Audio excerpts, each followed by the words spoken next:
Kardec Radio proudly presents a journey across time into the soul of an empire.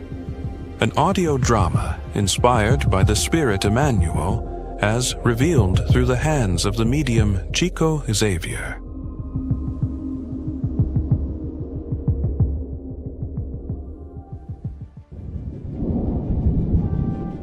"2,000 years ago, he walked the halls of power as a Roman senator. Now, his spirit returns to recount a story of pride, love, and redemption in the dawn of Christianity."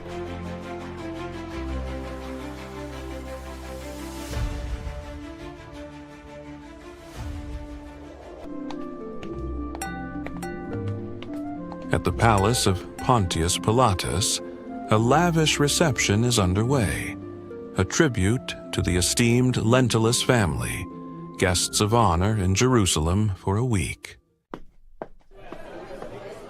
The dinner is served with immaculate precision, every dish placed according to the strict decorum of Roman aristocracy.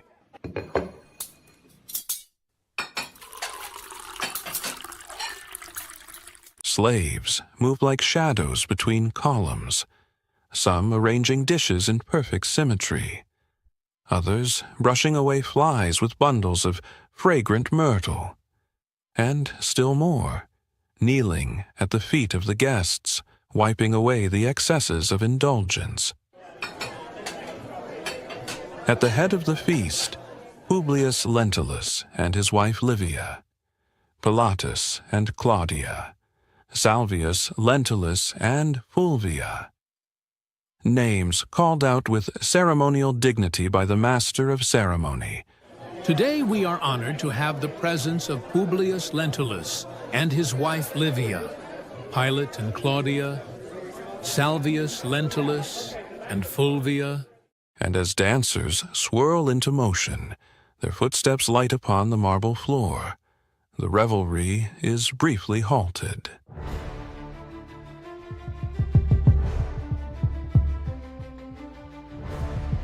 A gladiator fight arranged for entertainment is moments from commencing. But Livia, rising with gentle resolve, raises her hand. She will not have blood spilled in her presence.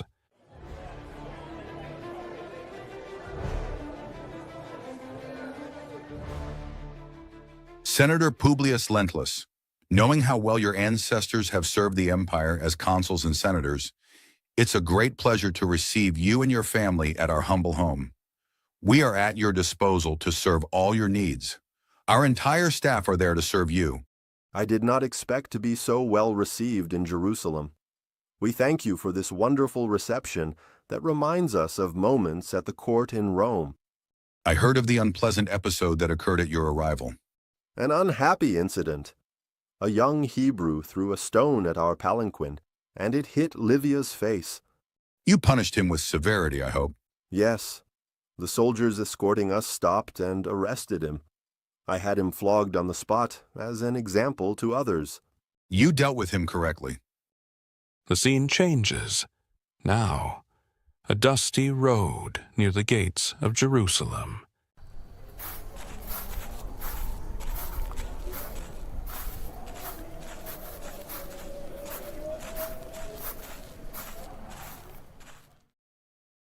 The retinue of the Lentulus family moves together, dignified, unaware of what fate is about to deliver.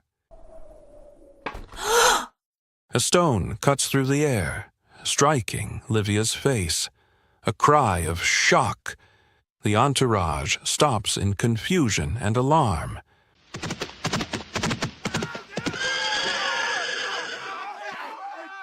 Soldiers rush forward, grabbing the young assailant. He struggles, but he is overpowered.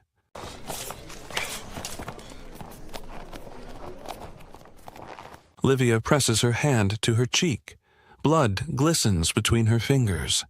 Her face wounded, the air now charged with judgment. May this serve as an example to all of you watching this punishment. Please, Publius, stop this. We are not sure that he threw the stone.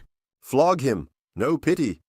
I, Publius Lentulus, descendant of a noble Roman family, will not tolerate any act of violence against my family.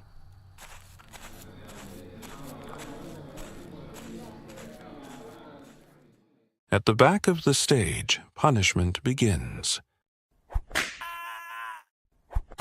The boy, Saul, is lashed. No spectacle is seen, only the sound of leather meeting flesh, and the voice of suffering echoing into silence. No pity, no mercy!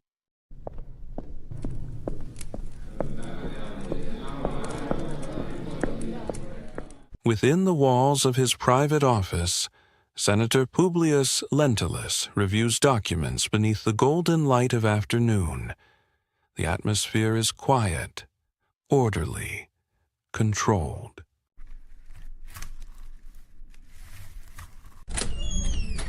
But that calm is pierced by the arrival of a man cloaked in coarse linen, with fire in his eyes and pain in his past. André of Gioras, a name whispered with bitterness in Roman circles, now stands face to face with the senator who once judged his son. Two fathers, two enemies, bound by the same wound and the same child. Illustrious Senator, I am André of Gioras, a modest and penniless worker, father of the young man you had arrested yesterday and sent to the eternal bondage of the galleys. I have come to ask for your clemency. The arrest of my son will be the ruin of my family. He was just an ignorant boy who— If you are the father, why have you made your son such a useless person? I don't know what made him act like that. Senator, he is my right hand working in the fields. My wife and I will not be able to live without our Saul, our only son. I have no time to analyze your feelings. My sentence is irrevocable. Senator, people passing by said they could not be sure my son threw the stone. I don't care. A stone hurt my wife's face, and the arrest of your son will serve as an example to all. Now go. I came in all humility to implore mercy for my son, but you refuse to retract your cruel sentence that will end the happiness of all my days. My vengeance may be late in coming, but it will be unspeakable. Publius returned to the scene of the party and joined the other actors. How dare this man come to see you? You ordered his arrest, of course. No, I chose to put an end to all this. I ordered his release, but he had escaped.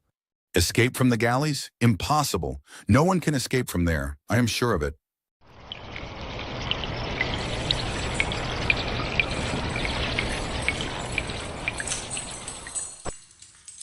Saul, once a joyful youth in the streets of Jerusalem, now reduced to a number in the shadows of Roman captivity.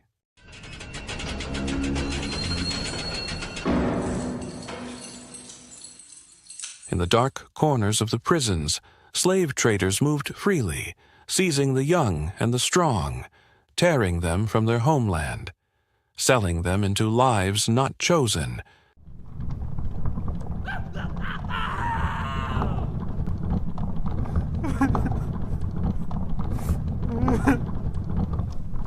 On the day of his arrest, Saul of Gioras was taken, not for justice, but for profit.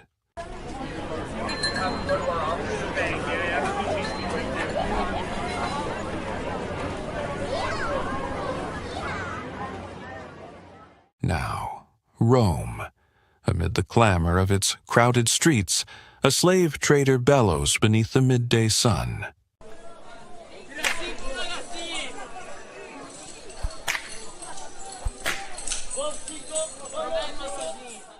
And Saul stands among the others, chained, branded, and burning with hatred in his eyes.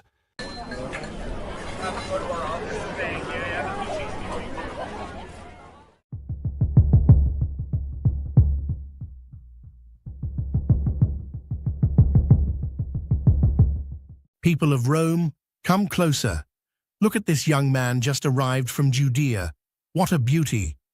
My best sample today. He's young and strong, perfect from head to toe, and he speaks Greek fluently.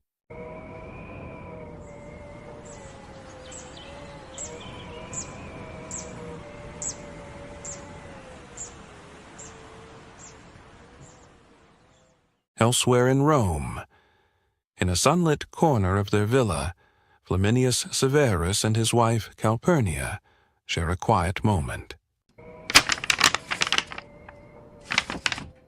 In Flaminius's hands, a letter, worn at the edges, fresh from a faraway land.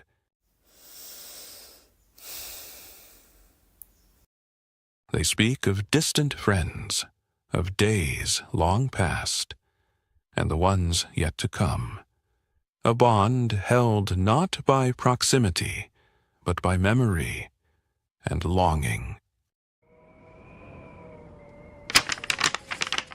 Good news from our beloved friends. Publius writes that his family was well received by Pilatus and Claudia. I fear for Livia, so young and innocent. She doesn't know the trickery and the meanness of some of the people there. Calpurnia. Publius will know how to defend his family from any possible sorrow. I'm happy for them, my dear. However, I want to talk to you about something that must be decided today. We need a slave for the chariot of the boys. I'll send our overseer to the market today to get the best that is offered in health and strength to be a companion to our sons. 2,000 years ago, he walked the halls of power as a Roman senator. Now, his spirit returns to recount a story of pride, love, and redemption in the dawn of Christianity.